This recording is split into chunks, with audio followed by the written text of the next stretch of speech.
Hello guys, welcome back to my YouTube channel. Let us prepare mutton green chops.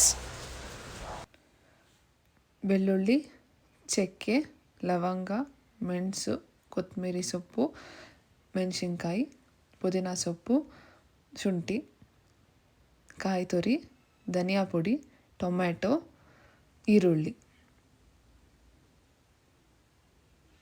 First ಕುಕ್ಕರಿಗೆ 150 ml oil ಹಾಕ್ಕೊಂಡ್ವಿ, ಕಸೂರಿ ಮೇಥಿ ಹಾಕ್ಕೊಂಡ್ವಿ ಸ್ವಲ್ಪ, ಹಾಗೆ ಸ್ವಲ್ಪ ಈರುಳ್ಳಿ ಸಣ್ಣದಾಗಿ ಹೆಚ್ಚಿರೋದು, ಆಮೇಲೆ ನಾವು ತಂದಿರೋ ನಾಟಿ ಮಟನ್ ಹಾಕ್ಕೊತಾ ಇದ್ದೀವಿ. ಚೆನ್ನಾಗಿದು ಎಣ್ಣೆಯಲ್ಲಿ ಬಾಡಿಸ್ಕೊಬೇಕು. ನೋಡಿ ಎಷ್ಟು ಚೆನ್ನಾಗಿದೆ ಮಟನು. ಹಾಸನ ನಾಟಿ ಸ್ಟೈಲ್ ಮಟನ್. ಸ್ವಲ್ಪ ಅರಿಶಿನ ಪುಡಿ ಹಾಕ್ಕೊಬೇಕು. ಆಮೇಲೆ ಹಾಗೆ ಮಿಕ್ಸ್ ಮಾಡಿ ಸ್ವಲ್ಪ ಎಣ್ಣೆಯಲ್ಲಿ ಬಾಡಕ್ಕೆ ಬಿಡಬೇಕು. ಅದು ನೀರಿನ ಅಂಶ ಎಲ್ಲ ಬಿಟ್ಕೊಳ್ಳೋವರೆಗೂ.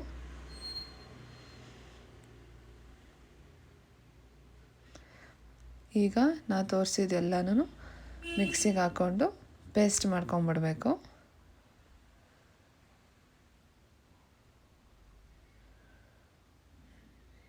ಎಲ್ಲನೂ ಮಿಕ್ಸಿಗೆ ಹಾಕ್ಕೊಂಡು ಚೆನ್ನಾಗಿ ನುಣ್ಣಗೆ ಪೇಸ್ಟ್ ಮಾಡ್ಕೊಳ್ಳಿ.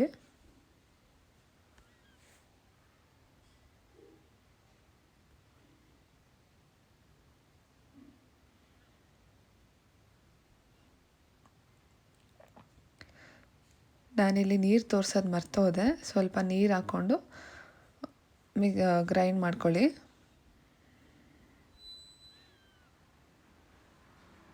ಸ್ವಲ್ಪ ಉಪ್ಪು ಹಾಕ್ಕೊಳ್ಳಿ, ರುಚಿಗೆ ತಕ್ಕಷ್ಟು ಉಪ್ಪು.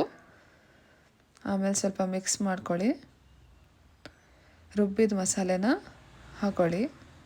ಹಸಿ ವಾಸನೆ ಹೋಗೋವರೆಗೂ ಸ್ವಲ್ಪ ಹೊತ್ತು, ಒಂದು 15 ನಿಮಿಷ ಬೇಯಿಸ್ಕೊಳ್ಳಿ.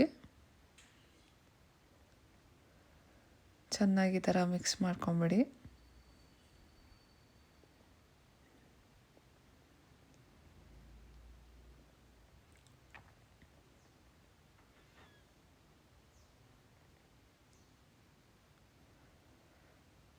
ನೋಡಿ ಇಲ್ಲಿ ನೆಕ್ಸ್ಟ್ ಲಾಸ್ಟಲ್ಲಿ ನಾವೇನು ಮಾಡ್ತೀವಿ ಅಂದರೆ ಚರ್ಬಿ ಒಂದೇ ಮುಂಚೆಗೆ ಹಾಕೊಂಡ್ಬಿಟ್ರೆ ಅಷ್ಟು ರುಚಿ ಕಾಣಿಸಲ್ಲ. ಲಾಸ್ಟಿಗೆ ಇನ್ನೇನು ಬೇಯ್ತಾ ಇದೆ, ಒಂದು 15 ನಿಮಿಷ ಇರಬೇಕಾದ್ರೆ ನಾವು ಚರ್ಬಿ ಹಾಕ್ಕೊಂಡ್ವಿ.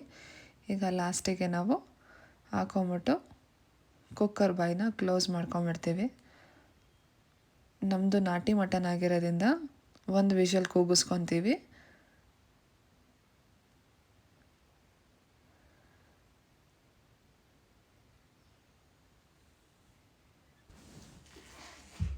ನೋಡಿ ಎಷ್ಟು ಚೆನ್ನಾಗಿ ಬಂದಿದೆ ಮಟನ್ ಚಾಪ್ಸ್. ನೋಡಿ ಎಷ್ಟು ಗ್ರೀನಿಶಾಗಿ ಬಂದಿದೆ.